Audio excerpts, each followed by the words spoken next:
Pencak silat merupakan bela diri asli Nusantara yang telah hadir semenjak abad ke-7.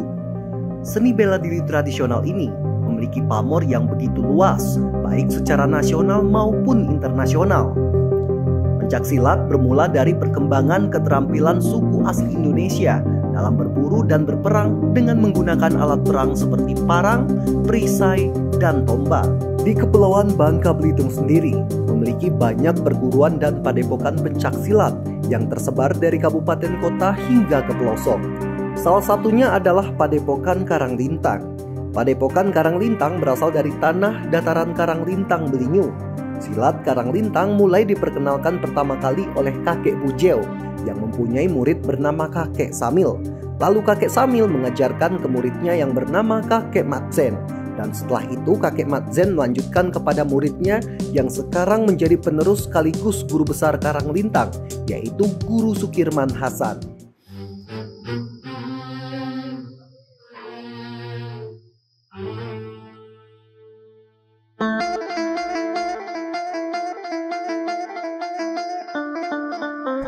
Baik pemirsa Pesona Indonesia, saya sekarang sedang berada di Belinyu, Kabupaten Bangka. Dan di sini merupakan tempat padepokannya dari silat Karanglintang atau tempat latihan dari silat Karanglintang ini. Nah pemirsa, kita saat ini sedang ingin bertemu dengan ketua perguruan dari silat Karanglintang ini, namanya Bapak Sukirman.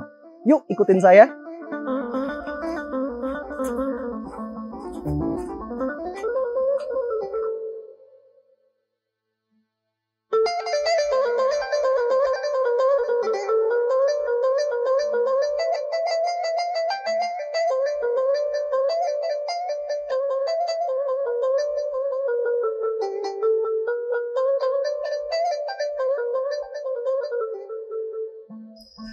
Assalamualaikum. Waalaikumsalam warahmatullahi wabarakatuh.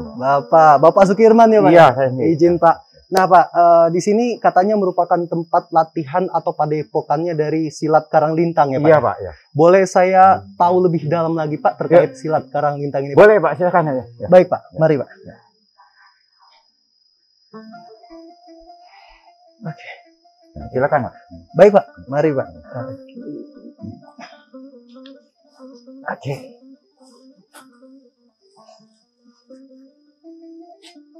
Bapak Sukirman, Pak. Nih Pak, pertama nih Pak, yang sebelum kita masuk ke perguruan silat Karanglintang ya Pak ya. Iya, ya. Nah, jadi saya ingin tahu dulu nih Pak, sebenarnya makna dari silat itu sendiri apa nih Pak? Oh ya, nanti jelasnya. Ya. Kita langsung ke guru muda. Oke. Oke, Bapak Sunandar ya Pak ya. Nah, silakan Pak dengan makna dari perguruan atau makna dari latihan silat itu sebenarnya apa nih Pak? Ya. Sebelumnya saya akan menjelaskan ya. Daripada yang namanya silat. Silat merupakan budaya asli dari negara kita tercinta ini, Indonesia. Tentunya budaya sebagai budaya, para leluhur dahulu telah menanamkan nilai-nilai budi luhurnya untuk para generasi termasuk pencak silat ini. Silat ini dalam arti bahasa itu dalam artinya silaturahmi. Silaturahmi. Bagaimana kita menyatukan antar perbedaan ini menjadi satu, menjadi sebuah ajang silaturahmi, saling menyayangi dan melindungi antar sesama. Secara garis besar. Nah, ya garis besarnya berarti silat itu maknanya mengenai silaturahmi atau menjalin persaudaraan ya Pak?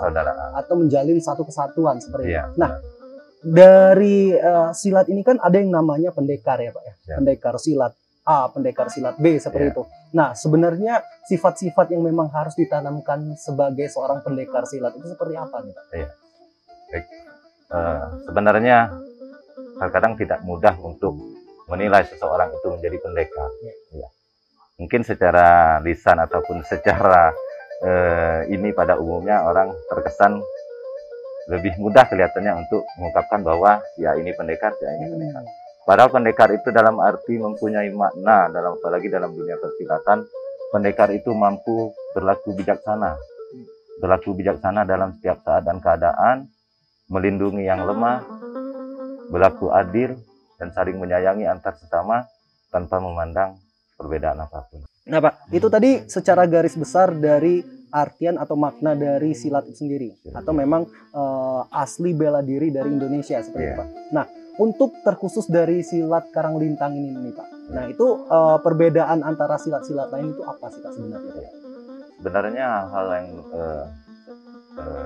yang dapat membedakan dengan silat-silat dari luar kota ataupun daerah lain itu terutama di Karanglintang ini silatnya terbagi antara 3 jurus dalam persilatannya, langkah-langkah silat. Jurus yang ada jurus yang di bagian atas, setengah, dan bawah. Dan jurus di bagian atas ini di dalam silat Karanglintang disebut tupai begelut. Tupai begelut. Iya. Dan untuk setengahnya itu namanya kijang ngerang. Kijang ngerang. Ya. Dan untuk yang di bawah itu namanya kancak tiong. Dan itu nama-nama itu telah dari turun temurun dari para guru besar yang terdahulu ya, guru ya. Sampai sekarang. Oke, berarti silat Karanglintang ini memang silat asli dari Bangka Belitung ya, Pak? Iya, asli Bangka Belitung, tepatnya wilayah utara kita. Oke. Untuk pemilihan dari nama Karanglintang ini sendiri, Pak, apakah mempunyai sebuah arti kah atau makna kah, Pak? Kebetulan alhamdulillah kalau tanah Belinyu ini umumnya itu memang dilewati oleh menurut sejarah dilewati oleh garis Karanglintang. Ya. Justru karena dilewati oleh garis Karanglintang, guru besar pun dahulu sudah meminta pendapat pada tetua lah, ibaratnya tokoh-tokoh masyarakat sesepuh begitu untuk memberi nama silat ini. Kebetulan dari tanah Karanglintang maka disebut Padepokan Karanglintang. Ambil nama wilayahnya. Ya. Nah, Pak, berarti memang silat Karanglintang ini perbedaannya antara perguruan-perguruan lain yaitu terkait ilmu yang diajarkan ya, Pak ya. Itu merupakan ada tiga bentuk tadi ya, Pak ya. Tiga jurus ya. Jurus atas, tengah, dan bawah. Nah, Pak, untuk lebih dalamnya, Pak, bagaimana kalau misalnya kita atau saya nih, Pak, ikut latihan dalam silat Karanglintang ini, Pak? Ya, boleh. Kita langsung aja. Langsung aja, Pak. Ya. Siap, Pak. Ayo, Pak. Mari.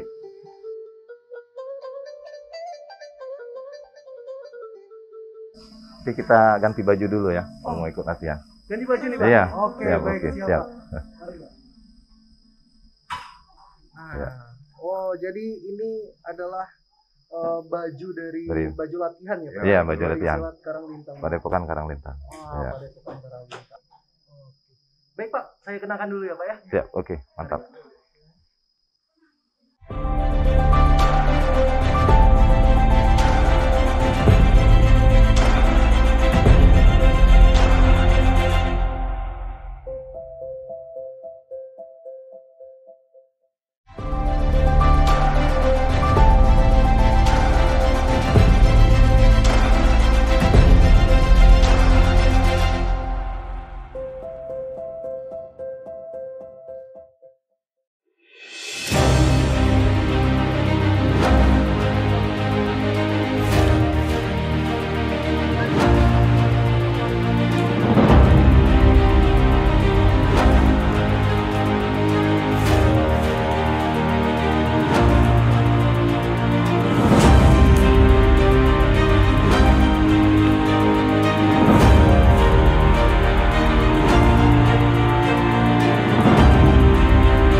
Baik, pemirsa Pesona Indonesia, saya sekarang sudah menggunakan nih baju dari silat Karanglintang nih. Nah, bisa dilihat di sini pemirsa, bajunya yang hitam-hitam sangat mencerminkan memang budaya silat Indonesia itu memang identik dengan sebuah persahabatan. Itulah kenapa memang dalam baju hitam-hitam ini ilmu yang memang ditanamkan itu memang ilmu sejati dari perguruan silat asli Indonesia seperti itu. Baik Bapak, kita ingin latihan ya Pak ya? Iya. Nah, jadi boleh Bapak kita ke tempat latihan ya Pak? Ya boleh, silakan. Mari Pak. Ya. Oh, berarti di sini ya Pak ya, tempat latihannya ya Pak ya? Oke, berarti ini kita lihat di sini ada anak-anak yang memang sedang mempraktekkan salah satu jurus dari silat Karanglintang ya Pak ya? Bisa dijelaskan Pak? Ya, mungkin yang di latihan ini adik-adik ini adalah langkah-langkah dasar di perguruan silat Karanglintang. Mulai dari langkah 2, 3, 4 dan seterusnya itu langkah-langkah dasar yang ada di silat Karanglintang. Oke Bapak, boleh saya ikut mencoba nih Pak ya? Oh ya, bisa. Mencoba untuk latihan gerakan dasar lah Pak ya. Siap, ya. Oke. Kita tunggu sebentar lagi ya. Siap Pak. Ya. Ya.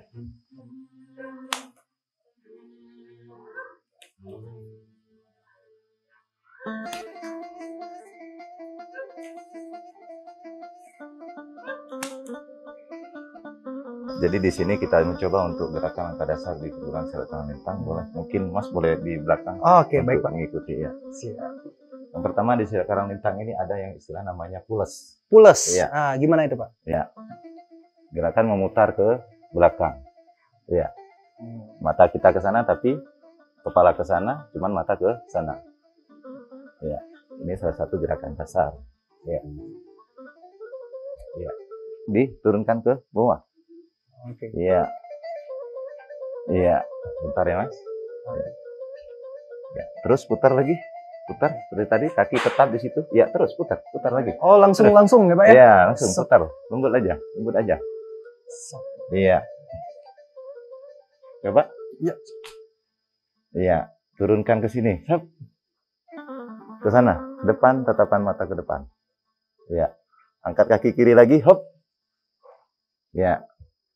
Turunkan kaki kiri, sap. Ya. Angkat kaki kanan.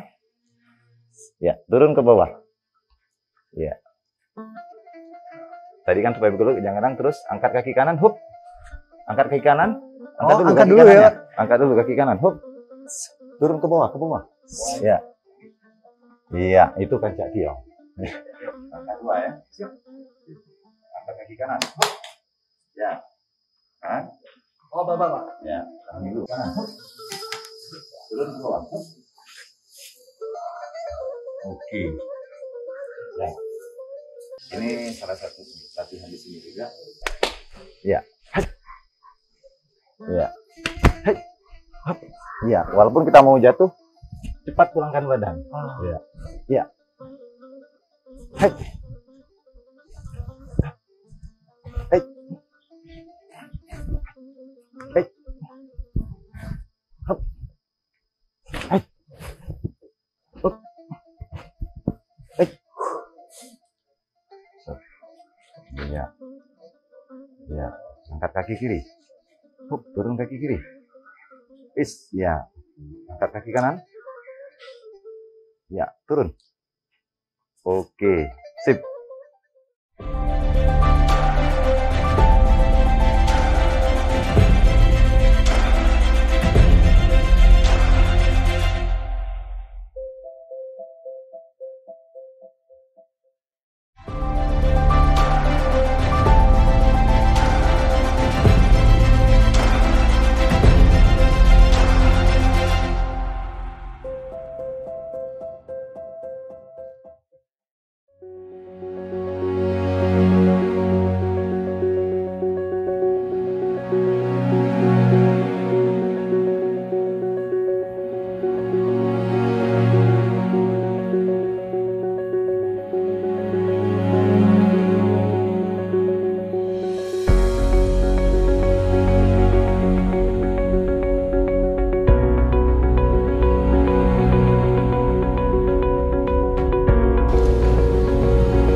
Baik pemirsa Pesona Indonesia, setelah tadi kita sudah melaksanakan latihan di Padepokan Silat Karanglintang, saat ini saya sedang berada di depan rumah dinas Camat Belinyu, Bapak Syahri Nopriansyah, yang dimana Bapak Syahri Nopriansyah ini merupakan Ketua IPSI Provinsi Kepulauan Bangka Belitung. Kita akan tanya-tanya mengenai perkembangan IPSI di Provinsi Bangka Belitung ini pemirsa. Yuk ikutin saya.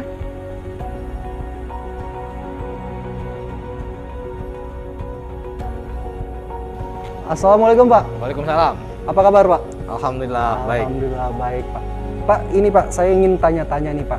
Bapak kan selaku Ketua IPSI Provinsi Kepulauan Bangka Belitung Pak. Ya. Mau tanya-tanya terkait perkembangan IPSI di Provinsi Kepulauan Bangka Belitung ini Pak. Oke, boleh, tapi kita duduk aja ngobrol. Siap, terima Oke, kasih Pak. yuk. Mari Pak. Silakan.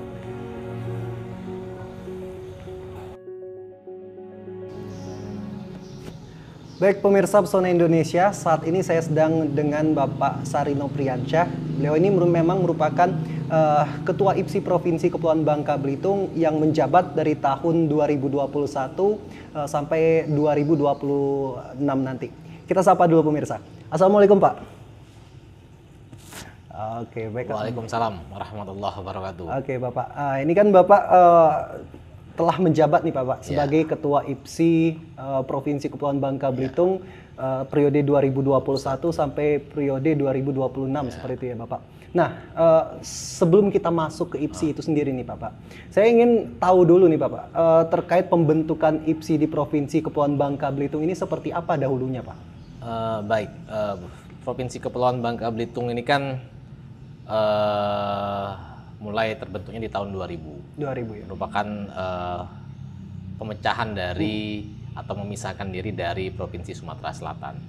Nah, dari sejak itu, karena selama bergabung di Provinsi Sumatera Selatan sendiri, Babel aktif untuk berkegiatan di pencak silat ini, baik dalam upaya pelestarian maupun menciptakan atlet-atlet silat yang berprestasi. Tetapi kan urusannya ke Sumatera Selatan.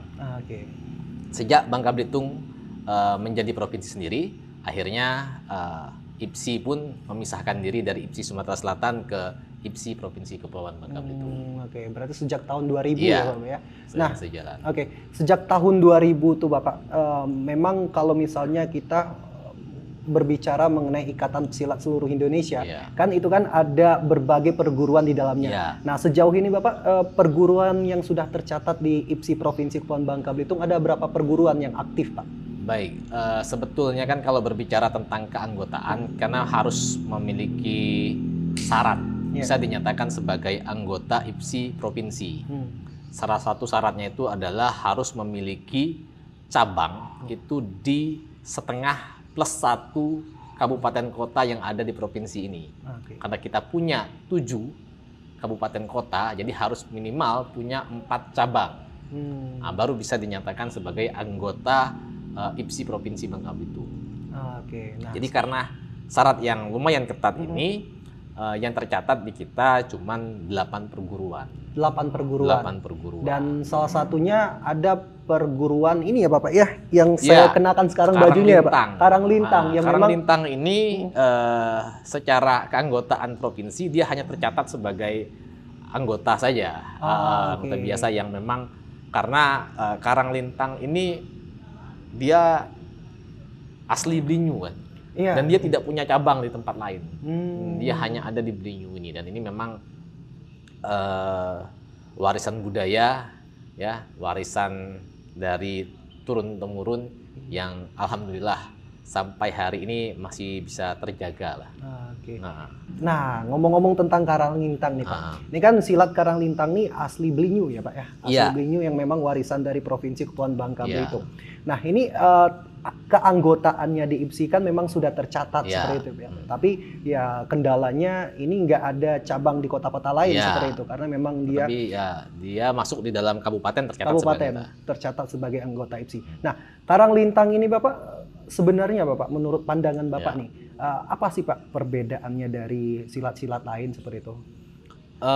Kalau yang kita baca dalam sejarah dan dijelaskan oleh guru besarnya, bahwa untuk memproses seorang pesilat mengikuti aturan Karang-Lintang ini kan butuh waktu yang lumayan. Karena dari nilai seninya, dia melihat itu sampai ke detailnya. Jadi seninya memang cantik. Kalau bagaimana mereka bermain langkahnya, bagaimana mereka bermain dengan senjata. Tapi dari guru besarnya juga menyatakan bahwa sebetulnya dulunya ini kan adalah silat, istilahnya silat dalam.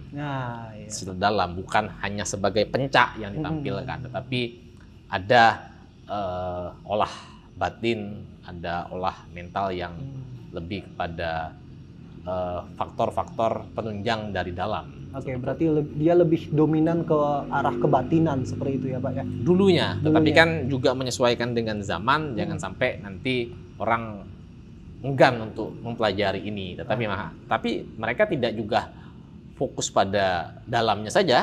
Ternyata kan di pencaknya, di langkahnya cantik. Menurut saya cantik. Nah, kalau melihat dari visi dan misi itu tadi, Pak, euforia masyarakat terkait silat ini seperti apa nih, Pak? Sejauh perkembangannya, Pak? Sampai saat ini, pencak silat ini kan timbul tenggelam. Ya.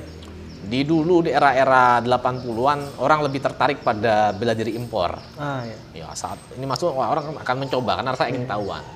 Tetapi pada dasarnya sebagai putra bangsa, sebagai anak bangsa, kami berusaha semaksimal mungkin agar pencak silat ini bisa bertahan dan menjadi tuan rumah di negerinya sendiri. Nah, ini harapan kami kan.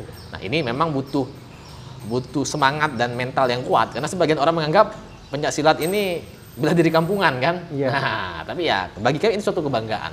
Bagi kami ini suatu kebanggaan karena ya sesuai dengan hasil Munas terakhir di 2021, Bapak Ketua Umum IPSI Republik Indonesia Bapak Prabowo Subianto targetnya ke depan adalah pencak silat ini bisa dipertandingkan di Olimpiade. Oke, bagaimana pencak silat ini bisa dipertandingkan di Olimpiade. Nah, baik pemirsa Pesona Indonesia, itulah tadi bincang-bincang saya dengan Bapak Charlie selaku Ketua IPSI Provinsi Kepulauan Bangka Belitung. Pemirsa, ikutin terus Pesona Indonesia dalam Silat Karanglintang.